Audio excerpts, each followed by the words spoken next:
Hello dear student, YouTube channel Pathshala kids में आपका स्वागत है। आज हम क्लास फिफ्थ में ये जूनियर मैथ्स क्लास फिफ्थ ए दास गुप्ता इस चैप्टर का डिस्कस करेंगे। Chapter number 9 decimals. इसके पहले मैंने आपको चैप्टर 8 में मोर ऑन फ्रैक्शन कंप्लीट कराया था और उसके पहले फ्रैक्शंस करवाए थे। उसी पर डिपेंडेंट एक चैप्टर है और वो है चैप्टर 9 इसी के आगे, और वो है डेसिमल। अब इस डेसिमल को हम कैसे समझेंगे, तो देखिए फ्रैक्शन, जो भी हम फ्रैक्शन वैल्यूज जो होती हैं उनको डेसिमल में रिप्रेजेंट करना ही डेसिमल कहलाता है। जैसे कि एक फ्रैक्शन वैल्यू मैं लिख रहा हूँ 3/10, इसको डिवाइड करना है। डिवाइड करने पर ये वैल्यू आती है 0.3, तो ये आपकी डेसिमल है। और ये कैसे आया, ये किस प्रकार से 0.3 आ गया, तो इसको हम कैसे सॉल्व करेंगे। तो देखिए डिवाइड करने का जो नॉर्मली प्रोसेस होता है वो आपका ये, आपको क्या करना है, आप इसको कितने टाइम्स डिवाइड करेंगे, 0 टाइम डिवाइड किया और 0 आया, सब्ट्रैक्ट किया ये 3 आ गया। अब क्या करेंगे, डेसिमल लगाएंगे और यहाँ पर 0 नोट करेंगे। डेसिमल लगाया क्योंकि आगे तो आपके डिविडेंड में कोई भी वैल्यू बची नहीं, तो आपको अब एज्यूम करना पड़ेगा ये रिमाइंडर हो गया, रिमाइंडर हमको छोड़ना नहीं है। तो डेसिमल लगाया तो एक 0 यहाँ बढ़ा, अब ये 3 टाइम्स डिविजिबल है, 30 आ गया और आंसर मिला हमको 0। ठीक है, तो इस प्रकार से हमने इस फ्रैक्शन को 0.3 में सॉल्व कर दिया, ये डेसिमल हो गया। अब इतना बड़ा प्रोसेस करने से बचने के लिए अब हमको सीधा मेथड अप्लाई करना होगा। जैसे कि 5/10 है, तो क्या करेंगे, इस नंबर में डिवाइड करने पर ये 0.5 आ जाएगा। काउंटिंग में पीछे से एक डिजिट के बाद, क्योंकि नीचे एक 0 है, एक डिजिट के यूनिट डिजिट के बाद आपका 10 लग जाएगा पॉइंट। ठीक है, अब अगर 5/100 होता तो क्या करते हैं, अब देखो यहाँ पर कितने 1 और 2 0 है। ठीक है, 1 के साथ ध्यान रखना, 100 हुआ या 1000 हुआ या 10,000 हुआ या इसमें अदर्स और 0 भी आ जाए, ये सिर्फ 1 के साथ के लिए हमने बात की है, अदर्स के लिए नहीं। या 200 नहीं, 200 पर नहीं, 300 पर नहीं, उसके लिए तरीका अलग होता है। तो अभी आप सिर्फ ऐसे वैल्यू को समझिए। ठीक है, उसके बाद हम उस पर भी बात करेंगे। 200 हो 300 हो तो क्या करना चाहिए हमको, तो देखिए इसमें डिवाइड करेंगे। हमने देखा यहाँ कहीं पॉइंट नहीं लगा है। ठीक है, तो पॉइंट कब लगेगा, ये दो 0 है, तो काउंटिंग में 5 के साथ, अब 5 तो एक ही डिजिट का है, एक और डिजिट चाहिए तो आगे चाहिए, तो वो जो है नहीं तो हम क्या लेंगे 0 और यहाँ पॉइंट लगा देंगे। 2 डिजिट हो गए कंप्लीट। अब चाहो तो आप यहाँ 0 लिख लो पॉइंट के पहले, ये आंसर हो गया आपका। अब अगर 5/1000 होता, यहाँ 3 डिजिट होनी चाहिए, अब यानी कि 5 एक 0 और फिर एक 0 और यहाँ पर 5 पॉइंट लग गया, और पॉइंट के आगे 0 लगा लो, ये आंसर हो गया आपका। बात समझ में, फिर से एक बार देख लेते हैं। ये होता तो क्या करेंगे, 4 0 है, अब 4 के बाद डेसिमल लग जाना चाहिए 4 डिजिट के बाद, तो ये 5 0 0 0 और ये 0.4 बोल दिया गलती से। पॉइंट के बाद 4 डिजिट कंप्लीट होंगी। ठीक है, अब देखिए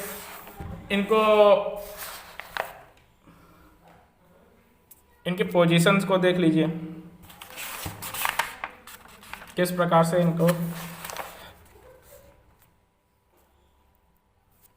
चलिए अब इसके प्लेस वैल्यू को समझ लेते हैं। ये तो हमने राइटिंग डेसिमल से लिख लिया है। अब एक काम करते हैं, डेसिमल प्लेस वैल्यू से पहले हम इसके इंटीग्रल पार्ट को देख लेते हैं। मिक्स्ड कोई फ्रैक्शन है, मान लीजिए मिक्स्ड फ्रैक्शन 4 3/2 इस तरह से दिया है। तो इसको अगर हम सॉल्व करेंगे तो कैसे करेंगे? 4 3/10 सॉरी, मान लीजिए 3/10 है, 2 ना लेकर 10 लेते हैं, ठीक है। तो इसको सॉल्व करेंगे तो 4 + 3/10 लिख सकते हैं, ठीक। अब क्या करेंगे? 4 और ये हो जाएगा, डिवाइड करेंगे इसको। तो अभी मैंने बताया कि 5/10 है, तो क्या करेंगे? एक डिजिट के बाद काउंटिंग पीछे से करेंगे, एक डिजिट के बाद डेसिमल, तो 3 के काउंटिंग में एक डिजिट के बाद डेसिमल लगा देंगे, ये 0, ये हो गया। अब ऐड कर लीजिए 4.3 आ जाएगा।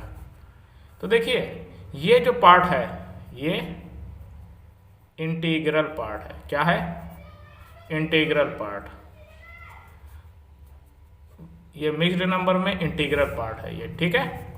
और ये जो डेसिमल है इसे फ्रैक्शनल एंड या डेसिमल पार्ट कहेंगे। क्या कहेंगे? डेसिमल पार्ट कहेंगे। बात समझ में आ रही है?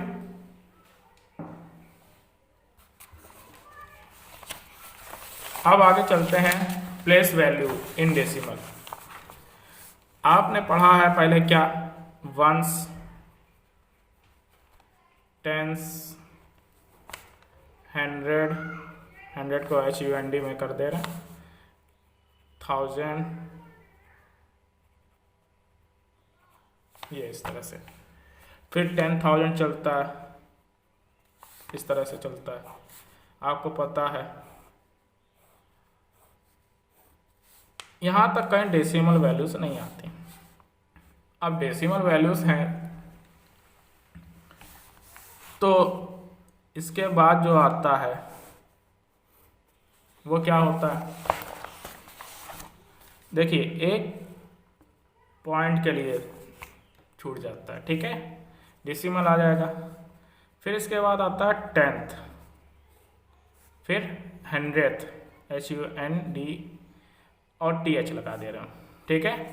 फिर आता है 1000,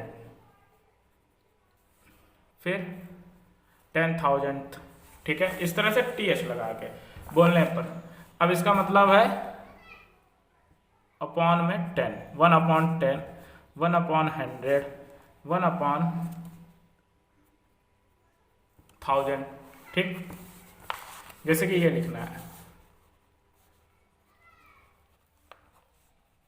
ये। अब ये नंबर आ गया तो आपका डेसिमल यहाँ है, 1s 2 है, 10s 1 है और ये 3। अरे देखिए ये 3, ये 4, ये 5, ठीक है। एक्सपेंडेड फॉर्म में लिखेंगे तो क्या लिखेंगे? 300, 1 के साथ में 10, 2 के साथ में ये 20 और ये 1 का मल्टीपल, 1 है ना, तो ये 2। अब 3 है, 0.3 को क्या लिखेंगे?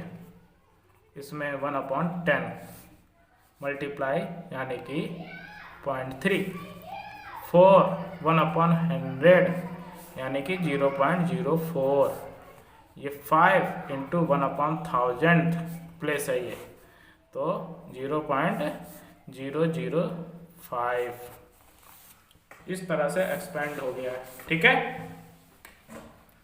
पढ़ेंगे कैसे हम? 312.345 ये है, तो क्या पढ़ेंगे? 312, देखिए इसी क्वेश्चन में हम सब कंप्लीट कर रहे हैं। 312 पॉइंट लगा दीजिए या डेसिमल लिख दीजिए, पॉइंट लिख दीजिए, चलिए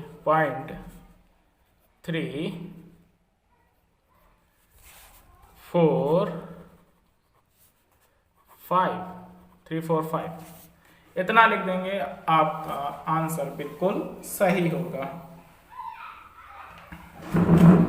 ठीक है। या आप एक ऐसा भी लिख सकते हैं 312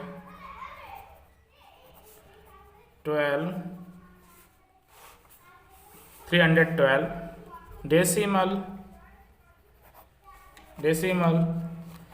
3/10 4/100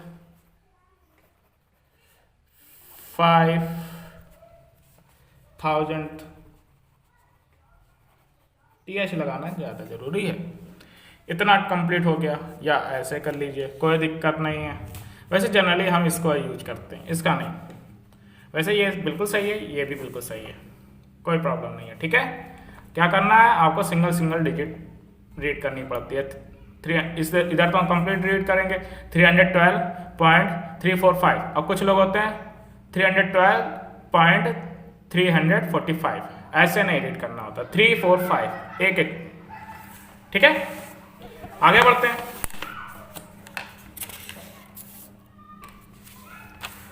इक्विवेलेंट फ्रैक्शन।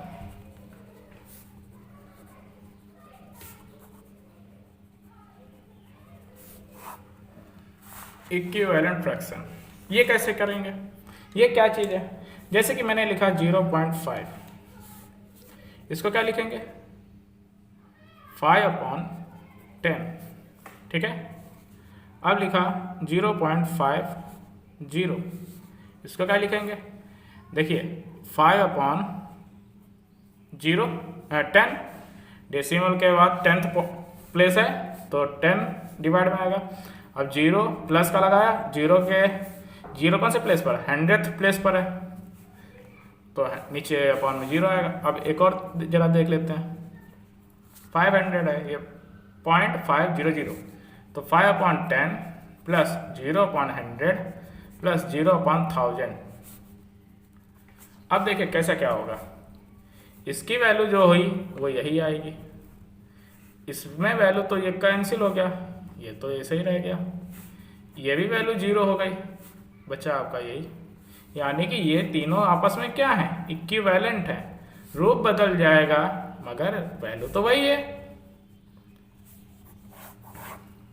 ठीक है।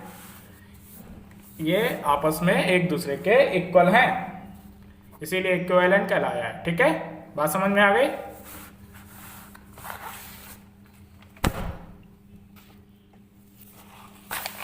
अब बात करते हैं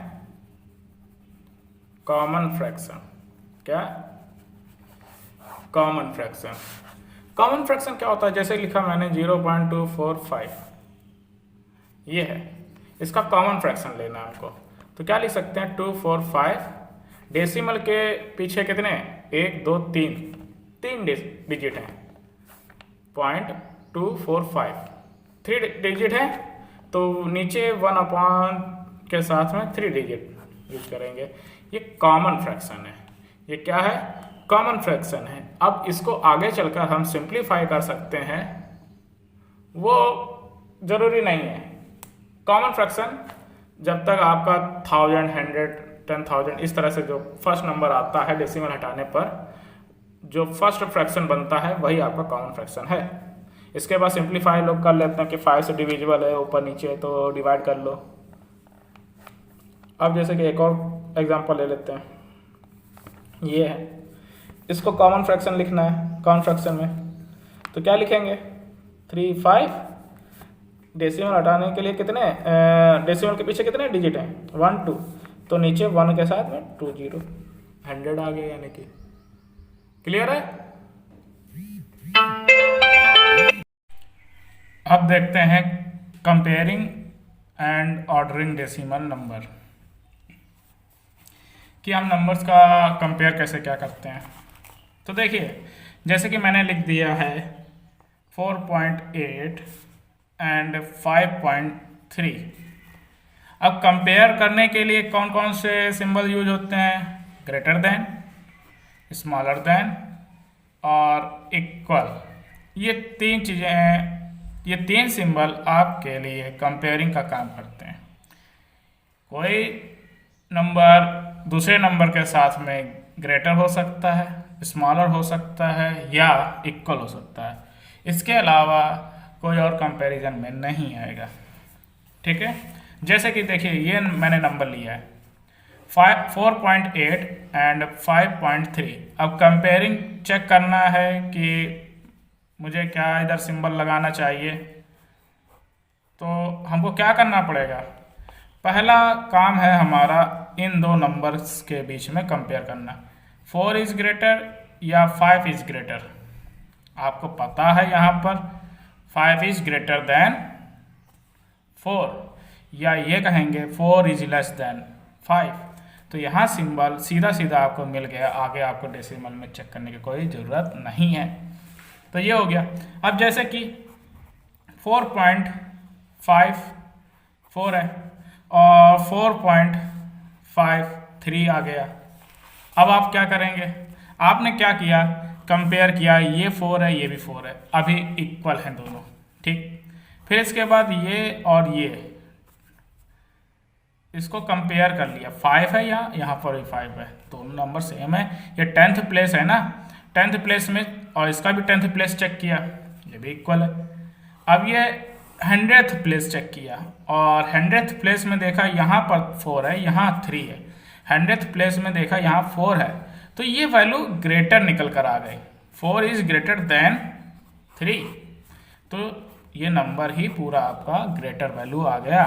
बात समझ में आई? कोई डाउट हो तो मुझे कमेंट सेक्शन में जरूर करिएगा। अब देखिए जैसे कि 4.05 एंड 4.50, अब इसमें से ग्रेटर कौन है वैल्यू? आपने क्या किया, वंस डिजिट कंपेयर की, वो इक्वल आ गई। अभी क्लियर नहीं हुआ कि कौन ग्रेटर है कौन बड़ा। आपने 10th प्लेस यहाँ 0 देखा, यहाँ 5th देखा, तुरंत यहीं से आंसर, आपको आगे कुछ करने की जरूरत है ही नहीं है। ये ग्रेटर है तो ग्रेटर के लिए ये सिंबल आएगा, इस साइड ग्रेटर है तो ये ओपन रहेगा। ठीक है, इस साइड जिधर की तरफ ग्रेटर वैल्यू होती है उस साइड ये ओपन हो जाता है, और जो स्मॉलर होता है उस तरफ नोक होती है, ध्यान रखिएगा। अब अगर ये क्वेश्चन आ जाए, अब बताइए कि अब ग्रेटर और लेस कौन है? देखने में देखिए यहां पर देखा मैंने, ये 3 और 3 इक्वल है। ठीक, यहां पर 10th प्लेस देखा 0 है और यहां पर 10th प्लेस देखा 5 है। अब आपको कुछ नहीं करना है, आपको पता चल गया ये वैल्यू ग्रेटर हो जाएगी, ये वैल्यू ग्रेटर है। ठीक है, अच्छा